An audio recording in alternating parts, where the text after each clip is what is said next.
Emma Carter had never imagined her life would come to this. At 29, she was supposed to be teaching fourth grade math at Maple Grove Elementary, reading bedtime stories to her daughter, and worrying about bake sales, not boarding a private jet with a non-disclosure agreement in her handbag and a $1 million contract signed in desperation. But when her daughter Lily was diagnosed with a rare illness and her insurance provider laughed her off the phone, Emma found herself Googling things no single mother should ever have to consider. She told herself it was temporary, a one-year arrangement, a business transaction. He would get what he paid for, quiet companionship, a fake smile at charity events, and someone to play the part of a calm, pretty fixture on his arm. Nothing more. She wouldn't fall for a man like him, cold, calculated, filthy rich with a scandal-riddled past, but neither of them knew that buried under Emma's soft eyes and polite obedience was a secret that would unravel his empire. Because Emma didn't just come with a daughter. She came with the one truth that could destroy billionaire Lucas Vance's legacy, and he had just signed a contract binding them for 365 days. Emma Carter stood frozen in front of the glossy black car waiting outside her modest duplex in Cedar Hills, Oregon. A cold breeze swept through the quiet morning, rustling the hem of her thrifted trench coat and carrying with it the uneasy voice in her head that had been growing louder for weeks. "You don't have to do this," it whispered, but she did. She really did. Lily was only 6 years old and had already spent more time in hospitals than playgrounds. After her rare autoimmune disorder worsened, the out-of-pocket costs for treatment skyrocketed. The clinical trial Emma prayed would save her daughter was only available at a private facility in Boston, and the deposit alone was $280,000. Emma didn't even own a car. The man behind this arrangement, Lucas Vance, wasn't just some rich guy. He was one of the wealthiest venture capitalists on the West Coast. His face never smiled in photos, and his name had been in headlines linked to broken companies, hostile takeovers, and a messy, very public family feud. Emma had met him only once, briefly, in a conference room at the Langston Hotel in Seattle. She remembered how his eyes, icy gray and unreadable, had studied her like a puzzle he hadn't decided to solve yet. "You've read the terms?" he'd asked flatly. "Yes," Emma had replied, even though her fingers had trembled when signing them. "Then it's done." She hadn't expected to hear from him again so soon. But now here she was, 10 days later, with a suitcase in one hand and Lily's worn-out plush elephant in the other. The driver, a stiff British man in his 50s, stepped out. "MS Carter?" "Yes," she said softly. "I'll take your bag. The jet is waiting." Emma hesitated for just a second longer, then slid into the back seat. The flight from Portland to New York was quiet. The jet cabin gleamed with understated luxury, cream leather seats, champagne Emma didn't touch, and a stack of magazines she couldn't focus on. Her phone buzzed once. It was a picture of Lily from her friend and neighbor Jen, who had agreed to watch her for the week until Emma could arrange the transition funds. Lily had drawn a picture of a castle and a stick figure with blonde hair.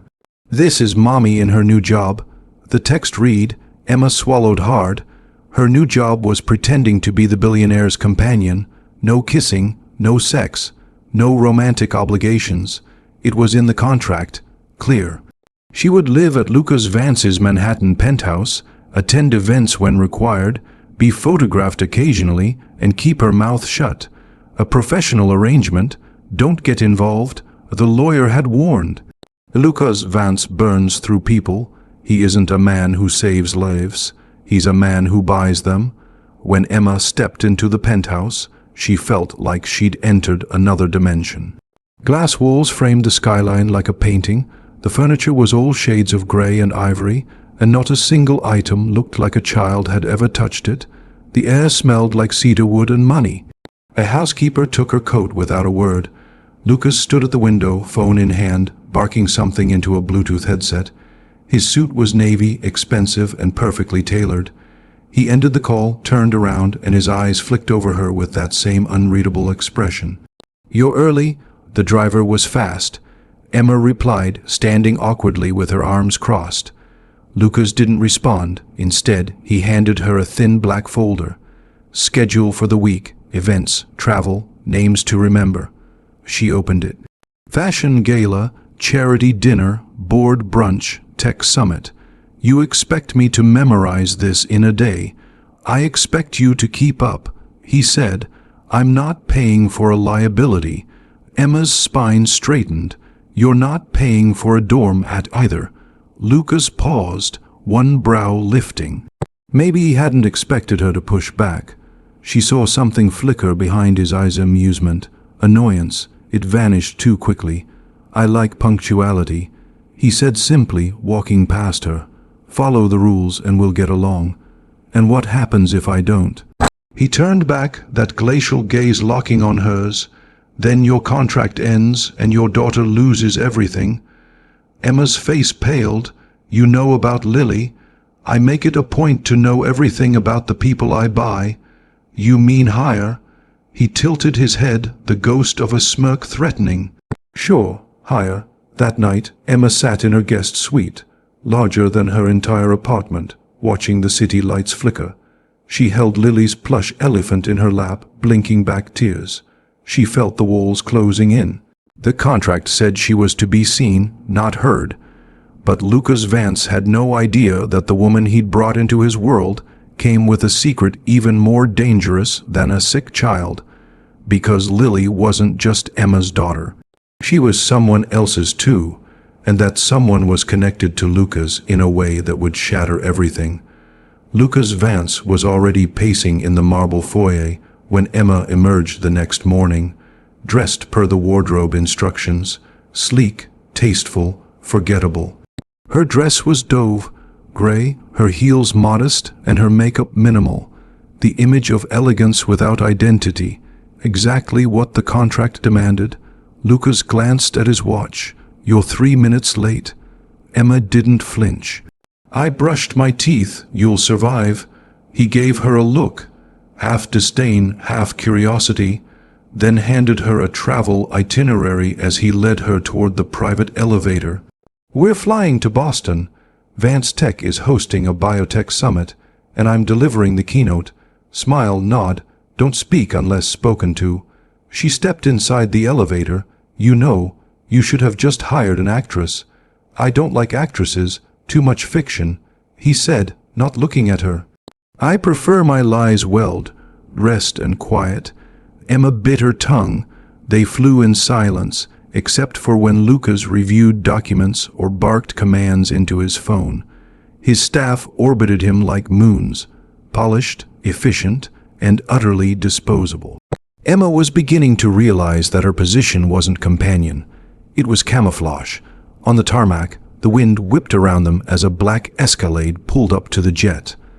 A man in his 50s got out and opened the door for Lucas with a practiced nod. Mr. Vance, Mr. Regan, Lucas replied. Emma's stomach dropped. Regan, that name. Emma, Lucas said sharply, motioning for her to get in the car, but her hands were already trembling because she recognized the man's face. She hadn't seen it in 6 years, but she'd never forget it. That was Jonathan Regan, former U.S. Senator, pharmaceutical mogul, and the man who had offered her $50 to disappear. He hadn't known about Lily. No one had. In the hotel suite that night, Emma couldn't sleep. Lily's plush elephant sat on her pillow, its one button eye watching her like a warning. She kept replaying the moment at the airport when Jonathan Regan had turned and looked at her. No recognition, no sign he remembered. Maybe he didn't. Maybe he thought she'd taken the money and vanished forever, like she was supposed to. Because 6 years ago, Emma Carter had been a college intern at Vance Pharma. A different world, a different life. And for 6 weeks, she had been involved with Nathan Vance, Lucas's brother, the golden boy, the heir apparent, the one the world had loved and whose overdose had become national news. But no one had known about the baby. No one had known Nathan had proposed 2 weeks before he died, and no one, except Emma, had seen the note Nathan left behind. "She's the only good thing I've ever done. Take care of her. I love you." But when Emma tried to speak up, Jonathan Regan's lawyers came knocking. Her internship was revoked, her records erased, a check was offered and refused. She ran, kept quiet, raised Lily on her own, until the medical bills mounted and her silence became impossible to afford. Now she was back in the Vance orbit, but under a different name, a new story, a contract designed to protect her secrets, until someone started poking too deep. "Tell me about yourself," Lucas said suddenly at dinner the next evening. They were seated at a private table at the summit's closing gala. Emma blinked. "What? You're quiet," he said, swirling his scotch. "Too quiet. Most women in your position try to charm me, or resent me out loud." "I'm not most women," she replied. Lucas nodded slowly. "I know." He leaned in slightly, voice low. "My assistant said something odd, that you used to intern at Vance Pharma." Emma's chest constricted. "I didn't think much of it," he continued. "People come and go from that company like taxis at a hotel. But you didn't mention it in your background. I didn't think it was relevant," Emma said carefully. Lucas studied her. "You're hiding something." "I'm surviving something." He was quiet for a long time. "Then don't confuse the two." The rest of dinner passed in silence. Back in New York, things shifted. Emma noticed Lucas watching her more closely, on the rooftop terrace, during meetings, even in the kitchen when she thought he was gone. He was always analyzing, always calculating, and then one morning everything shattered. She woke to the sound of her phone buzzing violently. "Unknown number," she answered. "Hello, you're playing a dangerous game," a gravelly voice said. "Walk away now, or your daughter won't get a second chance." Emma's blood froze. Who is this?" But the line went dead. She stumbled out of bed, shaking, heart in her throat. She ran into Lucas in the hallway. His eyes narrowed. "You look like you've seen a ghost." She stared at him. Did you do something?" His voice dropped. "To what? To me?" "No," he said, then paused. "But maybe someone else did." Emma's phone rang again. A different number. Jen's number. "Emma, it's Lily. Something's wrong. She's having a seizure. I'm calling 911 now." The line went to static. Emma collapsed to her knees, screaming. Lucas didn't ask questions. Within 20 minutes, they were on his jet, racing west across the country. Emma sobbed silently, clutching Lily's stuffed elephant, praying over and over again that she hadn't waited too long, that she hadn't sold her soul for too high a cost. And beside her, Lucas Vance sat stone, still, but for the first time since she met him, he wasn't cold. He looked furious and scared.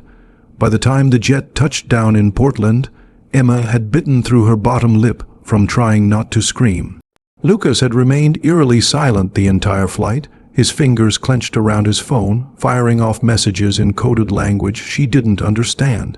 All she knew was that by the time they landed, an armored SUV was already waiting on the runway, and an entire medical escort team in black scrubs stood ready. Emma ran the second the plane doors opened. Inside the hospital, fluorescent lights buzzed overhead. Emma's sneakers squeaked against the tile as she followed the nurse down the hallway. Her lungs burned from the Oregon air she hadn't breathed in weeks. Room 304. Lily lay small and pale in the hospital bed, Roman IV tubes snaking from her arms, heart monitor beeping slow and steady. "Baby," Emma choked, rushing to the bedside and dropping to her knees. "Mommy's here. I'm here." Lily stirred weakly, lids fluttering open. "Mom, my tummy hurts."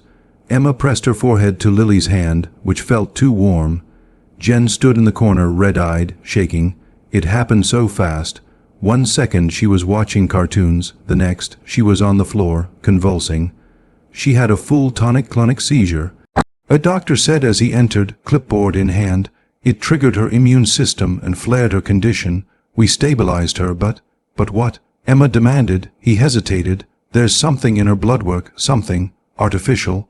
Emma's blood ran cold. What do you mean? Lucas, standing silently behind her, stepped forward. Like a toxin. The doctor looked startled, then nodded. Yes, traces of a compound used in advanced chemotherapy testing. It shouldn't be anywhere near a child. Emma turned to Jen. Did she eat anything? Did someone visit? Jen's face went pale. Just the nurse who dropped off the envelope. What envelope? Jen grabbed her purse and fished out a manila envelope. It had Lily's name on it. I thought it was from you. It had a toy, a small keychain of that rabbit from her favorite cartoon. Lucas grabbed it and tore it open. Inside, a note. Leave now, or next time, it won't be a warning. Emma's knees buckled. Lucas caught her. 3 hours later, Lily slept under observation. Jen had been questioned by Lucas's private security, and the toy keychain was being tested in a lab. Lucas stood by the window, eyes like steel. This isn't just a threat, he muttered. This is personal. Emma stared at him. Who would target a child? Anyone trying to control you, he said darkly, or me. He turned to face her. What aren't you telling me? Emma stiffened. What? I've had enemies, vicious ones, but none ever went after a child before. That kind of escalation is new, which means it's not me they're targeting. She looked away.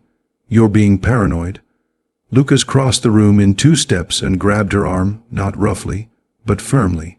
Look me in the eye and tell me Lily's father isn't connected to someone dangerous. Emma's mouth opened, closed. Her heart pounded so loudly she could barely hear her own thoughts. Is it me? He whispered. Is Lily mine? No, Emma whispered back, but she's still a Vance. Silence fell like a hammer. Lucas stared at her like she had slapped him. What did you just say? Emma stepped back, tears filling her eyes. Nathan, your brother, we were together before he died. Lucas's chest rose, then fell. Impossible. I didn't want this, Emma said, voice cracking.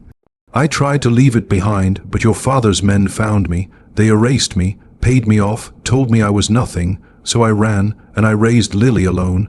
Lucas turned away, breathing hard. I didn't know she was sick until last year. Emma went on.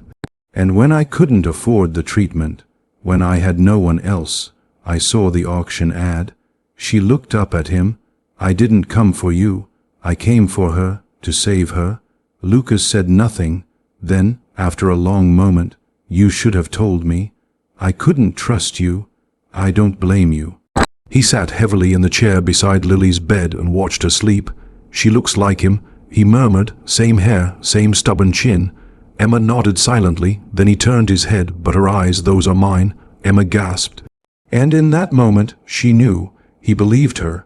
Later that night, as the hospital quieted down, Lucas stepped outside to take a call. Emma sat by Lily's bed, whispering lullabies and trying to make peace with the chaos in her chest. That was when her phone buzzed again, another unknown number. She picked it up with a trembling hand. You didn't listen. The voice growled, now we'll take everything. The line went dead. Emma stood and ran into the hallway. Lucas, but he was already on the move, phone clutched tight, voice furious as he spoke into the darkness. Track the number, trace the signal. I want them found tonight. What neither of them knew yet was that across the country, inside a sleek high-rise office, a woman watched them on a surveillance feed. She wore a black suit. Her eyes were sharp, calculating. Is she ready to break yet? She asked. No, said a man beside her, but he is. The woman smirked. Good, she said. Let them believe they're in love. It makes the fall that much sweeter. The penthouse felt colder when they returned from Oregon. Everything that once shimmered the skyline, the marble floors, the floor to ceiling windows now felt hollow. Emma stood in the doorway of the guest suite holding Lily's stuffed elephant and staring at the framed contract on the hallway wall. Companionship agreement, Lucas Vance and Emma Carter, term 365 days.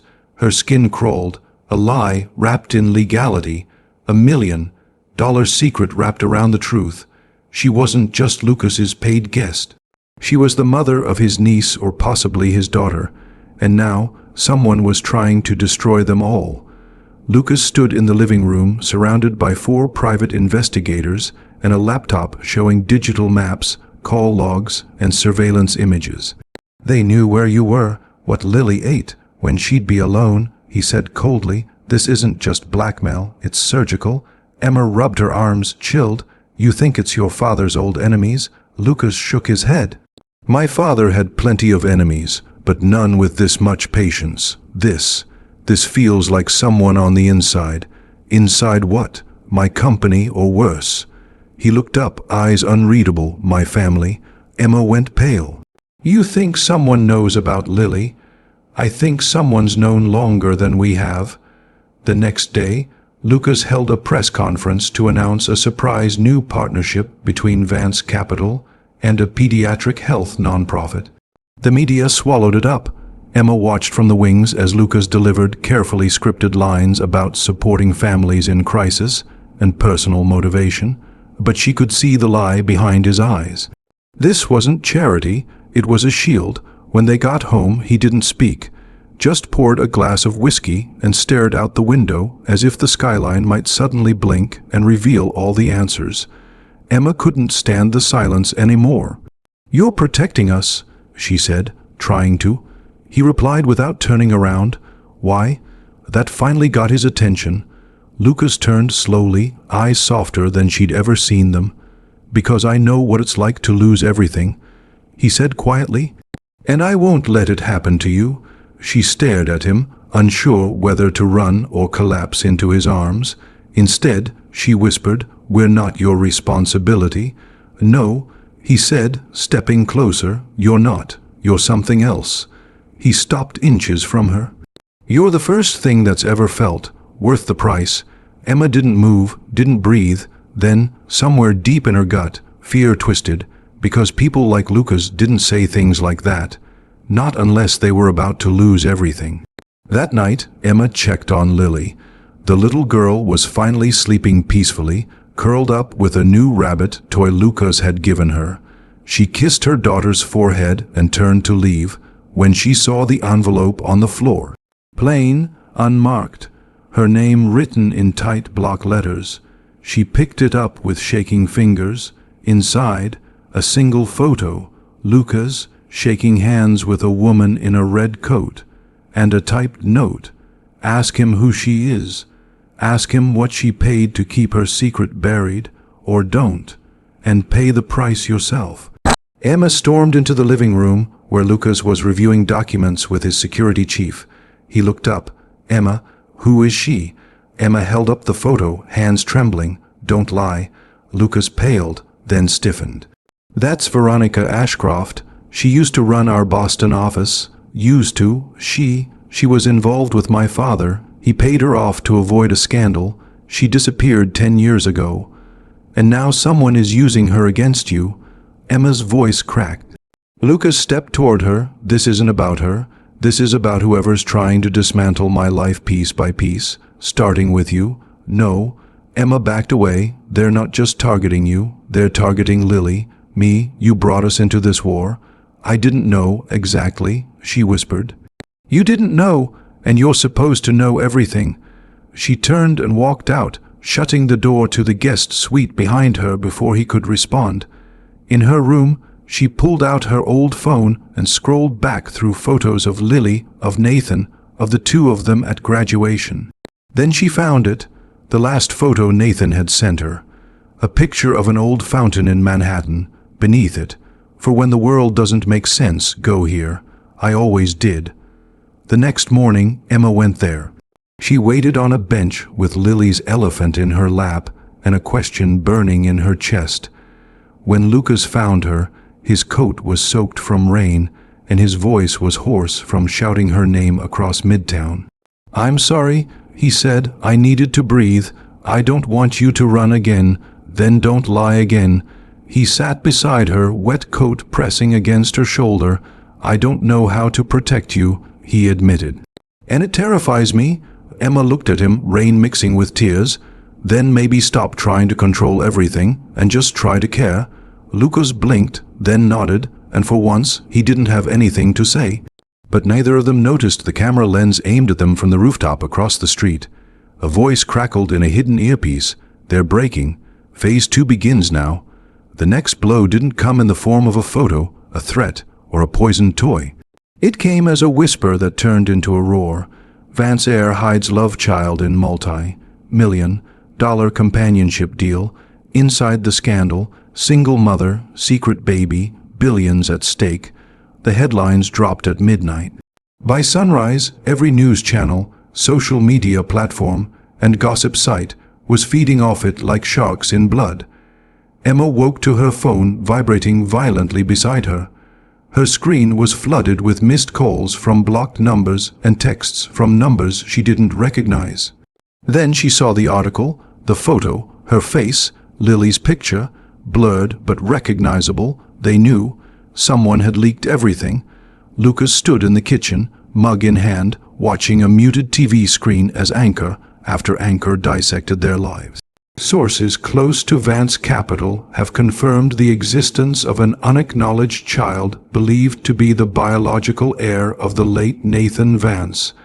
Emma stumbled in, face pale, phone shaking in her hand. "Lily's in the tabloids." Lucas looked at her. "I know. She's 6. She's just a kid. I'll make it stop." "You can't." Emma snapped. "It's out. You can't unpublish the internet." Lucas moved toward her, but she stepped back. "Don't," she said. "Don't pretend you can fix this." His jaw clenched. "We're being attacked, and I don't think it's just about me anymore." An emergency board meeting was called at Vance Capital. Lucas walked in flanked by legal and PR advisors, while Emma sat in a waiting room with sunglasses on. Lily's elephant clutched tight in her purse. The boardroom exploded with questions. Did you know about the child?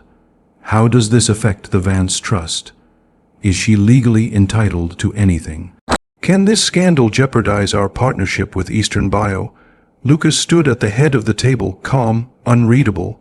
The child is Nathan's, my niece. The mother, Emma Carter, was silenced by our father's legal team before Nathan's death. None of this is her fault, or the girls'. A voice from the end of the table spoke. "I disagree." All heads turned. Robert Halbridge, senior board member, ruthless, old money, old morals. "She's a distraction. She's a liability." And now she's front page news. Lucas's eyes narrowed. "Careful, Robert. She's not your responsibility." Lucas's voice dropped. "She's my family." Silence. Then, "So you're claiming the child publicly?" "Yes," Lucas said. Emma's heart, on the other side of the glass, stopped beating for a second. Robert leaned forward. "That would make you her legal guardian." Lucas paused. "I'm pursuing adoption." "Yes," gasps, whispers, board members scribbling notes. Robert smirked. "Then you'd better marry the mother, Lucas. Or prepare for a shareholder revolt." That night, Lucas didn't go home. Emma sat alone in the penthouse with Lily, trying to figure out what came next. She'd risked everything, her safety, her daughter's future, her privacy. Now it was all unraveling. The headlines weren't stopping. Strangers knocked on her door demanding interviews. Paparazzi waited outside Lily's school. Jen received threats, and worst of all, Emma didn't know if she was in love with the man who'd thrown gasoline on her already burning life. Then came the second strike. She found the envelope the next morning on her pillow. Inside was a blackened, white photo of Lily alone in the hospital room. The timestamp was from the day they'd returned from Oregon. Emma's heart plummeted. A second photo, Lucas in his car, at an undisclosed location, talking to a woman in sunglasses. Then the note, "Still think he can't protect you? Still think he's not lying? Check his offshore accounts. Search Aurelia Westwood Trust. You'll see whose side he's really on." Emma's hands shook as she read it again. She ran into Lucas's office. "Who's Aurelia Westwood?" Lucas looked up slowly from his laptop. "Where did you hear that name?" "It was in this." She tossed the note at him, and there are photos. He picked it up, scanned it, and for one, sexually looked scared. "She's an old client. Vance Capital manages legacy estates." "Then why does she have a trust in your name?" Lucas hesitated. Emma felt her world tilt. You said you didn't lie to me. I didn't. You've been funneling money offshore. I was protecting it. From what? He looked at her then, not with power, not with arrogance, but with something raw. From my sister. Emma blinked. Veronica, she whispered. No. Lucas said grimly, Vivienne.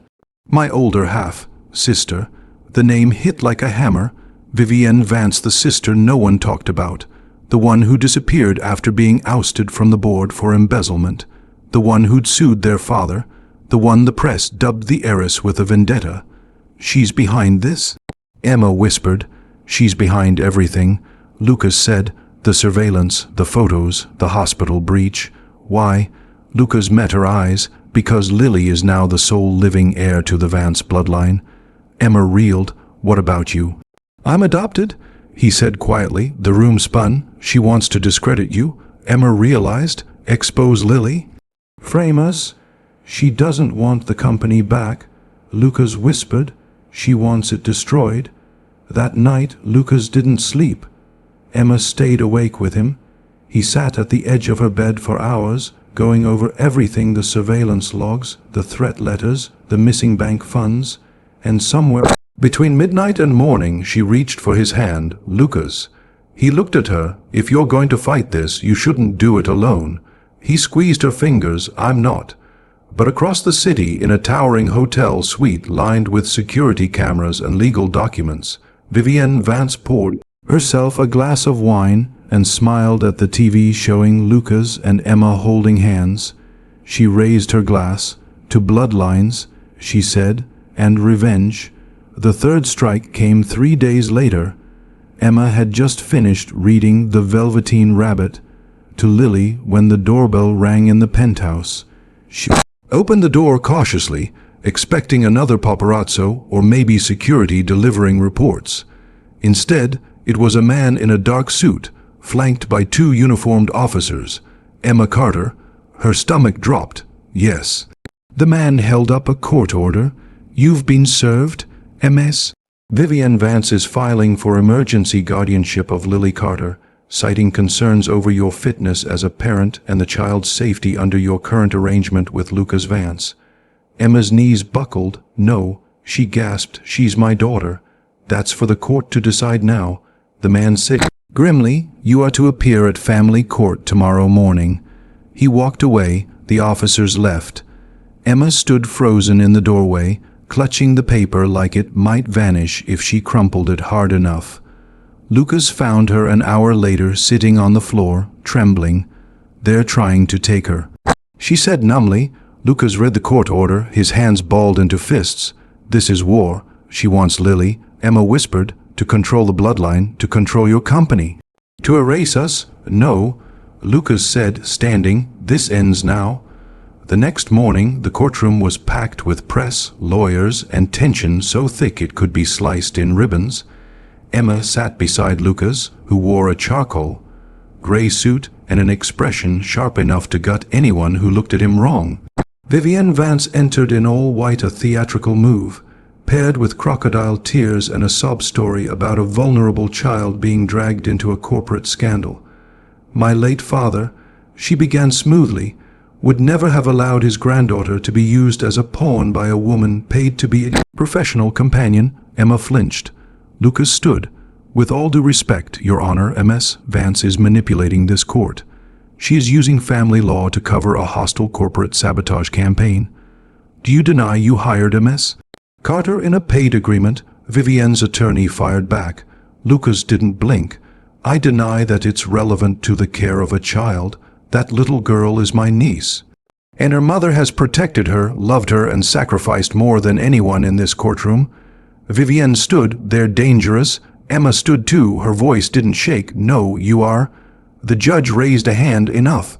MS Vance, unless you have evidence that MS Carter has harmed her child or placed her in danger, I see no grounds for emergency guardianship. Vivienne's lawyer scrambled. We have photos, ties to a known surveillance network. Financial instability, all orchestrated by Vivienne. Lucas cut in. We have sworn affidavits from her former staff, digital logs of her wire transfers, and security footage from her Manhattan condo. where she's been conducting cyber attacks against my company. Vivienne went pale. You brought this to court to destroy her, Lucas said, turning to look directly at his sister. But you forgot who the real heir is. He looked at Emma, then turned back to the judge. I am filing a petition to adopt Lily Carter. With her mother's full consent, the room erupted. The judge banged her gavel. Vivienne's mouth opened, but no words came. The case was dismissed. That night, Emma tucked Lily into bed in the guest suite, the court order finally torn and burned. She turned to leave, but Lily's tiny voice stopped her. Mommy, Emma turned back. Yes, baby. Is Lucas my real daddy now? Emma froze, then knelt beside her and stroked her hair. He's someone who loves you very much, and love is what makes a real daddy. Lily blinked sleepily. Good. I like him. Emma kissed her forehead, heart aching with too many emotions to name. She found Lucas in his study, staring at an old photo of his brother Nathan. Emma stepped inside. You meant it? She asked. Lucas turned slowly. About the adoption. Yes, but it's more than that, she said. Isn't it? He said nothing, then crossed the room and took her face in his hands. I don't want to pretend anymore, he whispered. About what? This being a contract. A job. A transaction. Emma's eyes filled. Lucas. He kissed her slow, steady, no rush to prove anything. It was a promise. When they parted, she touched his face. I'm scared. So am I, he said, but I'm still here. That same night, in a dim Manhattan office, Vivienne Vance stood beside a fireproof safe. She placed a folder inside. It was labeled Lily, Contingency Plan.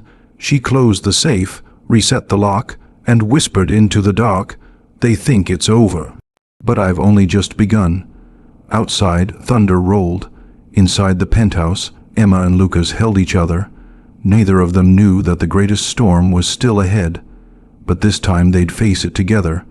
It had been 2 weeks since the courtroom showdown. The headlines shifted. The scandal slowly dissolved under a stronger narrative. Billionaire chooses family over fortune, and the unexpected heiress, Lily Carter, the child who changed the Vance legacy. PR teams spun it into gold. Lucas's decision to adopt his late brother's daughter painted him as a reformed corporate machine-turned human. Emma, once dragged through mud as a paid companion, was now viewed as a devoted mother who'd sacrificed everything to protect her child.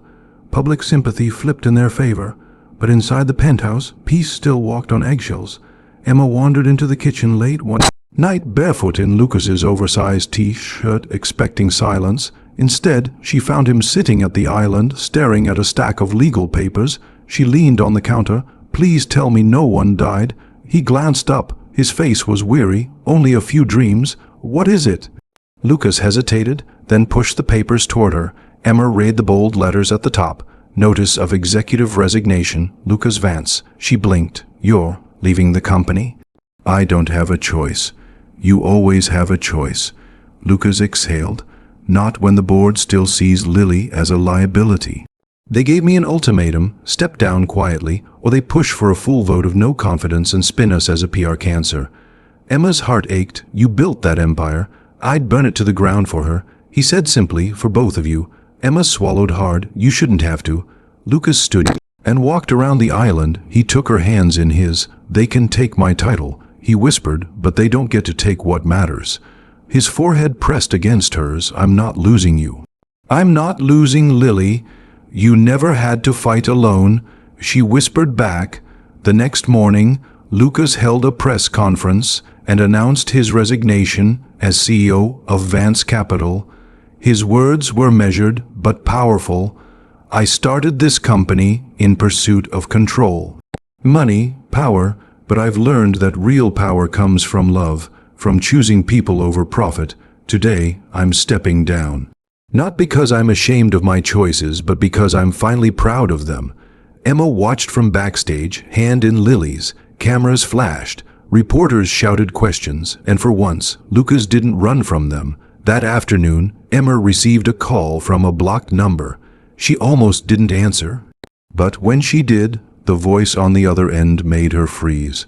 "MS, Carter," said a clipped British accent. "This is Vivian Dale, personal counsel to Vivian Vance. I believe we need to talk." Emma stepped onto the balcony, heart racing. "Why?" "Because you're in danger, and so is your daughter." They met at a quiet bistro in Midtown. Vivian Dale was elegant, terrifying, and all business. "Vivian has made mistakes," she said, sipping black coffee, "but she is not the one you should fear now." Emma narrowed her eyes. "Then who?" "There's a third player in this game, a silent investor, someone who funded the surveillance, the court case, and even some of the leaks without Vivian's approval." Emma stiffened. "Why would they do that?" "Because they want Lily." Emma's stomach dropped. Vivian pulled out a folder and slid it across the table. Inside were documents, names, bank records, including one that chilled her. Aurelia Westwood Trust beneficiary, Lily Vance Carter. Emma looked up. "She has an inheritance from a long, dead silent partner of Vance Capital, set aside in the event Nathan Vance had a child. It's worth over $80 million. Emma's mouth went dry. "And someone's trying to take it," Vivian said. "Not Vivienne." She found out too late. "Who, then?" Emma asked. Vivian's lips thinned. "We don't know their identity, only their alias." Emma leaned in. "What is it?" Vivian's voice was barely a whisper. "The architect." That night, Emma didn't tell Lucas everything, not yet. Instead, she held Lily close, watched Lucas kiss her daughter's forehead, and sat in silence by the fireplace until well past midnight. But inside her mind, the storm churned again. Vivian was only the first wall. Someone far more dangerous had been pulling strings behind the scenes, and now they were coming for Lily's future. Emma wouldn't let that happen. Not again. Not ever. Emma didn't sleep that night. She sat on the edge of Lily's bed, watching her daughter's chest rise and fall with each gentle breath. Outside, Manhattan pulsed with life, oblivious to the war quietly unraveling behind the glass walls of a penthouse fortress. She had faced the wrath of the Vance dynasty, survived courtroom ambushes, watched the man who had once paid for her silence become man willing to lose everything to protect her. But now a new enemy had emerged, invisible, nameless, faceless, the architect, the one Vivian Vance herself feared, the one with eyes in rooms they never knew they entered, and Emma had no idea what they wanted, only that they had already reached her child once. The next morning, Emma found Lucas in the kitchen cooking eggs. In the weeks since his resignation, he'd changed, softer lines, slower steps, fewer late-night calls. He still wore tailored shirts, but now rolled up the sleeves. He smiled more, but his eyes, they were still always calculating. "Where were you last night?" he asked, plating food for Lily. "Out." He raised an eyebrow. "With who?" Emma paused. Then, "Vivian Dale." Lucas froze mid-step. "Vivian's attorney. She came to me." "Off record." Lucas lowered the plate. "Why?" "She says someone else has been behind the worst of this. Not Vivian. Someone called the architect. They're after Lily's inheritance." Lucas's expression darkened. "What inheritance?" Emma slid the folder onto the counter. He flipped through it, his face shifting from confusion to disbelief to fury. $80 million from a trust set up for Nathan's child, hidden, compartmentalized. "I never saw these records, because someone didn't want you to." Lucas looked up, voice low. "You trust her?" Emma hesitated. "No. But I trust what scared her." Later that day, Lucas called a meeting with the only man he trusted fully outside his immediate circle, Darren Moss, former intelligence officer turned private security consultant. Gray-haired, scar-faced, and dressed like someone who carried more than just a concealed weapon. "The architect doesn't exist on paper," Darren said. "No name, no address, no fingerprints, but I've chased his work for years. Anonymous wire transfers, identity manipulation, corporate takedowns. Always through proxies." Emma leaned forward. "So how do we find him?" Darren tapped the table. "You don't." Lucas crossed his arms. "That's not an option." "You don't find him," Darren repeated. "You bait him." The plan was simple, too simple. Announce a legal move to claim Lily's inheritance, make noise, shake up the quiet trust that had remained untouched for 6 years. Emma would file for guardianship of the Aurelia West, would trust a move that would be picked up by every financial newswire within 24 hours, and then they'd watch who responded, who moved funds, who sent lawyers, who panicked. Darren deployed surveillance teams. Lucas called in favors with tech firms. Emma kept Lily close, never letting her out of sight. But nothing happened. 3 days, silence, and then, on the 4th morning, Emma opened her inbox and found one single email with no subject line. It had one sentence: "Tell Lucas I liked his speech." Too bad it was all for nothing. In an attachment, she opened it and screamed. Lucas was at her side in seconds. What happened? He demanded, grabbing the laptop. He stopped cold when he saw the image. It was a live security feed of Lily's new daycare. The camera panned, zoomed, focused on Lily laughing in the corner with crayons, then shifted to a man in a baseball cap. His face never shone, but his watch, gold, vintage, unmistakable, was identical to the one Lucas's father used to wear, and the subject line of the email now read, "Blood is blood." Emma collapsed. Lucas caught her, lifting her into his arms, whispering that it would be okay even as his own voice cracked. Darren burst into the room seconds later. He took one look at the screen and went pale. "We've been compromised." That night, Lucas sat alone in his study, reading every line of the trust's history. The Aurelia Westwood Trust had been created 27 years ago, hidden under 6 shell companies, quietly accumulating value with each market boom. Its original benefactor, Nicholas Vance, Lucas's father, and next to successor trustee, one name stood out: P. Grant. Lucas whispered the name to himself, and suddenly everything clicked. He stood and ran to the private safe behind his bookshelf, pulled out the oldest files his father had left behind, barely legible handwritten notes from the Vance Empire's early days, and there it was, Philip Grant, not just a lawyer, not just a consultant, his father's fixer, shadow handler, the man who cleaned the messes. Lucas pulled up a search. Dead, presumed suicide, no funeral, but Darren's research returned something else. 1 month before his death, a massive offshore transfer had been made to a new Alias Architect Holding Corp. Lucas's blood went cold. He didn't need more proof. The architect was Philip Grant, the man who built the empire in shadows and who now wanted to burn it down. Lucas didn't sleep. He watched Lily as she slept next to Emma, her small hand curled around her mother's arm. Then he slipped into his study and dialed Darren. "Find him," Lucas said. "I thought you said it was impossible." "Do it anyway," Lucas said coldly, "because this time I'm not playing defense." In a dark corner of the world, a man with salt and pepper hair and hands like old steel watched Lucas's press clips on loop. Philip Grant, the architect, smiled without warmth. "They think they've figured it out," he said aloud, "but they have no idea what's coming next." He clicked a button on his encrypted laptop and launched the final phase. The city never truly slept, but tonight it held its breath.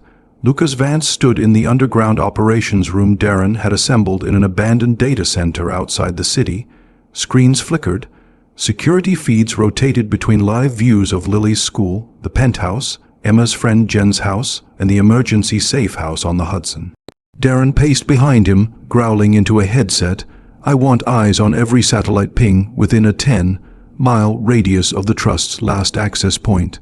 If a ghost so much as sneezes in Manhattan, I want it flagged." Emma sat quietly in the corner, hugging herself. She hadn't spoken much since seeing the video feed of Lily, not even when Lucas told her the truth, that the architect was Philip Grant, a man once trusted with the deepest secrets of the Vance Empire, including Lily's future. "He's not trying to expose us," Lucas had said. "He's trying to erase us." And now the final play was in motion. It began with a market flash crash at 4:02 a.m. Eastern Standard Time. Every major tech stock connected to Vance Capital took a 17% nosedive. By 4:05, media networks were scrambling. By 4:10, the words "Vance Empire collapse imminent" were trending globally. Lucas stared at the numbers dropping. "This isn't just financial," Darren said. "He's using automated bots to flood networks with false insider documents." "About what?" Emma asked. Darren sighed. "About Lily, about you, about Lucas funneling trust money illegally. All fake but convincing. Emma's breath caught. Why her? Because if he destroys her legal claim to the inheritance, Lucas said grimly, he walks away with it all. She was the last barrier. The clause in the trust says any living child of Nathan Vance becomes the sole beneficiary. If Lily is discredited, if she's seen as part of a fraud, he takes everything. Emma finished. The team went into overdrive. Lucas initiated a defensive market response with the help of trusted allies. Darren sent in decoys to every known address tied to Philip Grant. Emma contacted the firm, managing the trust with full disclosure of the threat and legal evidence of Lily's paternity. Still, it wasn't enough, because at 6:12 a.m., Lily disappeared. Jen's scream on the phone was deafening. She was right there. We were in the kitchen. I looked down for 1 second, and she was gone. Emma collapsed against the wall. Lucas's voice exploded behind her. Lock down the building. Get me every piece of security footage from the last hour. Do not lose that child. Darren's team tracked the exit, a woman in a nurse's uniform, walking calmly with Lily wrapped in a blanket, tucked against her chest. Facial scan says she's ex-EA. Darren barked, burned file. Worked with Grant in Eastern Europe. She's not just a courier, she's a ghost. Emma's panic turned to fury. No more hiding, she said. No more playing defense. Lucas looked at her. What are you thinking? I want to talk to him. You're not getting anywhere near that monster. She doesn't need to. Darren said, suddenly looking at his laptop. He just contacted us. Everyone froze. Darren turned the screen toward them. An email, one line. I have what you value. Meet me where it all started. Attached, a picture of Lily asleep on a leather couch, and coordinates. Lucas leaned in. That's the old Langston Hotel in Seattle. The same room where I first met Emma. Emma's jaw tightened. He's mocking us. Darren looked up. Or he's challenging you. You, specifically? Emma nodded. Then let's answer the challenge. They flew out immediately, private, quiet, and unannounced. Lucas, Emma, Darren, and 2 silent security operatives made their way through a back alley into the Lonken, dimmed Langston Hotel. The lights were still dead. The elevator still creaked. The 32nd floor still smelled like secrets.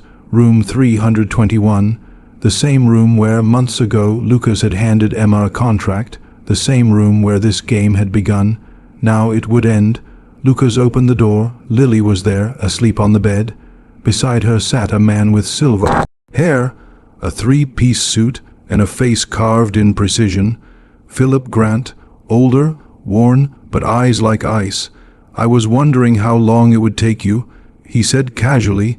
Lucas stepped forward, fists clenched. You kidnapped a child.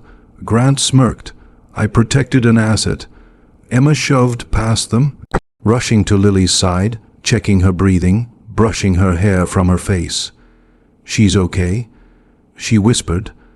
Grant folded his hands. She was never in danger. No, Lucas said, just bait. Grant didn't deny it. You built your empire on deception. I taught you that. Now you're shocked someone out. Deceived you. Lucas's voice dropped. Why Lily? Grant stood. Because she's the last Vance. She's a child. She's power. Grant hissed. Pure, untapped legal authority. And now the public thinks she's a fraud. The market's in chaos, and your name is filth. With one push, I could erase everything Nathan Vance left behind. And do you know what the world would call it? He leaned close. A correction. Emma stood, fury radiating from every inch of her. You hurt her, she said quietly. You humiliated us. You made my child a pawn in your war. Grant smirked. And what will you do, MS? Carter.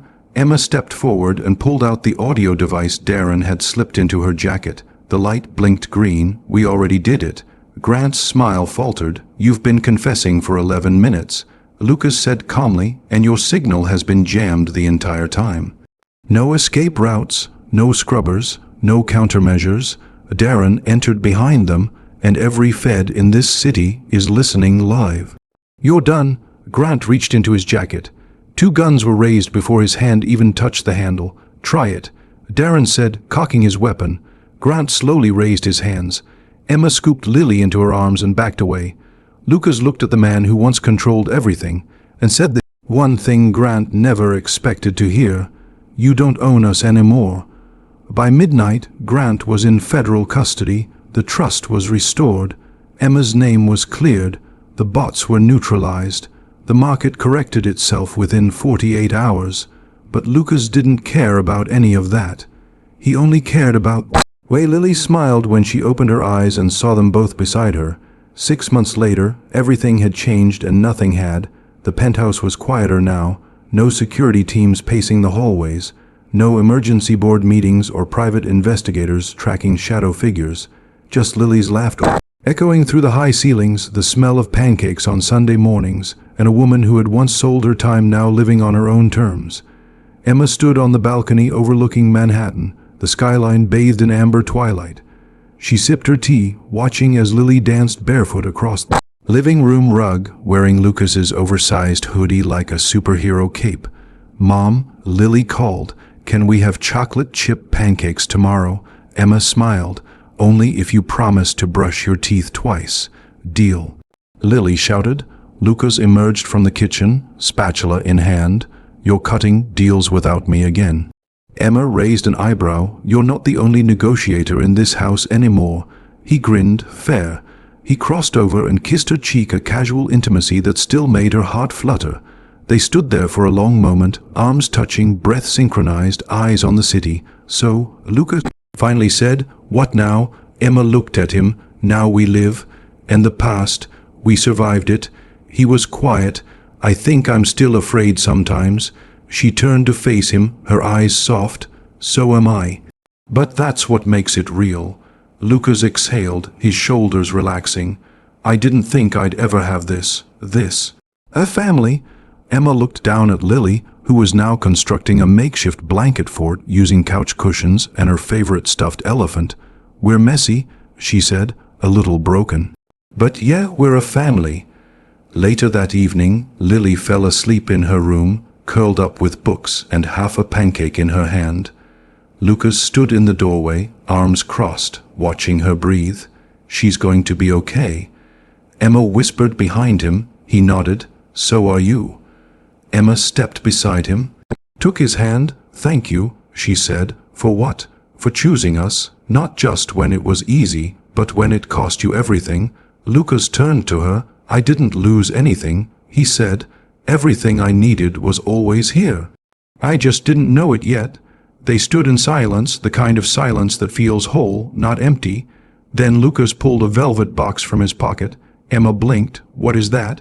He opened it slowly. Inside, a silver band, no diamonds, just an engraving on the inside.